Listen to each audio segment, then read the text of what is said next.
Maxime et Julie formaient un couple bien comme les autres, avec des problèmes de communication et situations complexes entre Maxime et une collègue.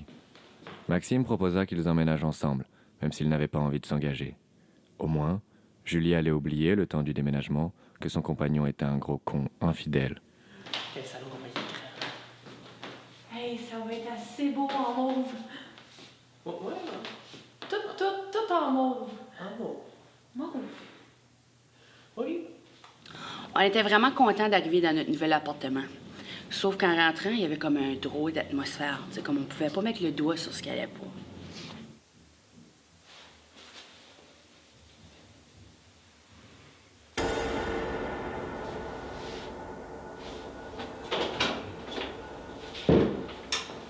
Moi, je crois pas à ça, des affaires du surnaturel, comme... Je suis pas conne, là. Ben, c'est ce que je pensais. En effet, Julie était bien plus conne qu'elle ne le croyait. Car au moment où elle sortit un verre pour le mettre sur le comptoir,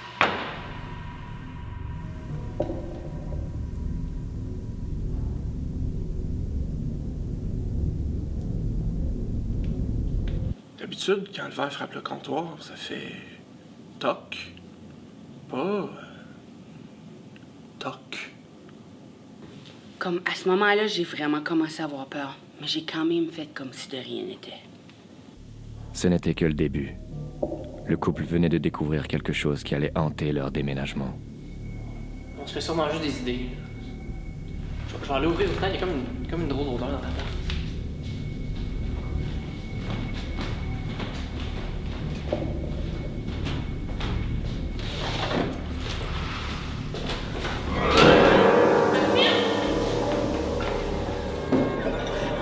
Maxime!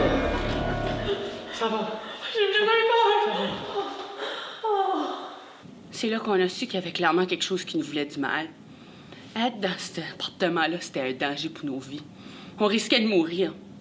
Mais on avait déjà payé le premier mois, ça fait qu'on a resté. Dans la panique, le couple s'éloigna de la porte, et en s'éloignant, J'aime pas ça.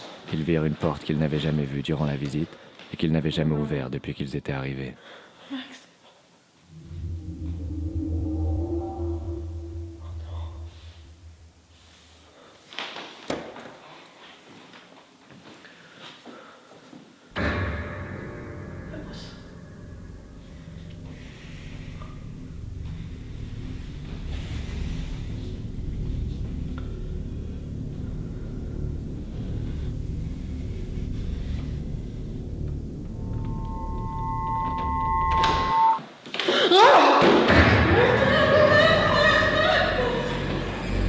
J'ai cru qu'on allait mourir.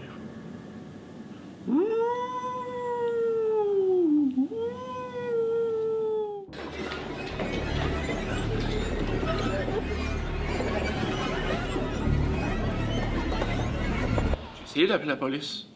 Ils n'ont pas considéré ça comme une urgence. Ils ont juste considéré ça comme drôle. J'ai appelé un voyant. Ça nous prenait quelqu'un qui serait capable de regarder au fond de tout ça.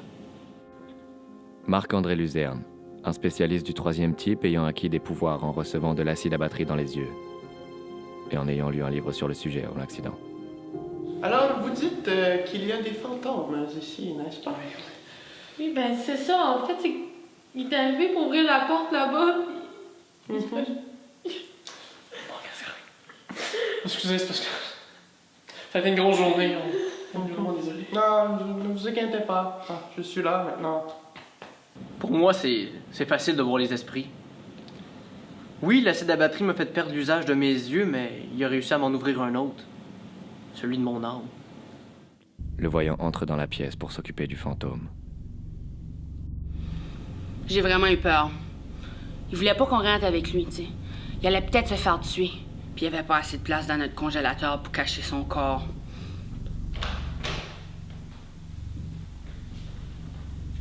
Ouvrez la porte de l'appartement.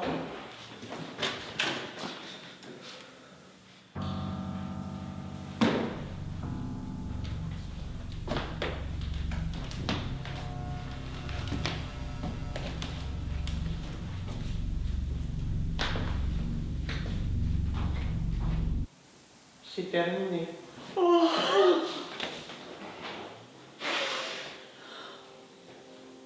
Apparemment, Le fantôme n'avait pas la capacité de tourner les poignées de porte pour s'enfuir, étant donné qu'il n'avait pas de main. Pauvre lui. Étrangement, il était quand même capable d'allumer des cigarettes. Encore une autre chose qu'on comprendra jamais. Le couple peut maintenant tourner la page sur cet épisode troublant. Depuis, ils laissent la porte ouverte pour laisser sortir les esprits malveillants. Ils en sont à leur 7e chat perdu et se sont fait voler toutes les télés. Mais ils peuvent dormir sur leurs 2 oreilles. La fumée secondaire du fantôme fumeur n'est jamais revenue les hanter. Pour le moment.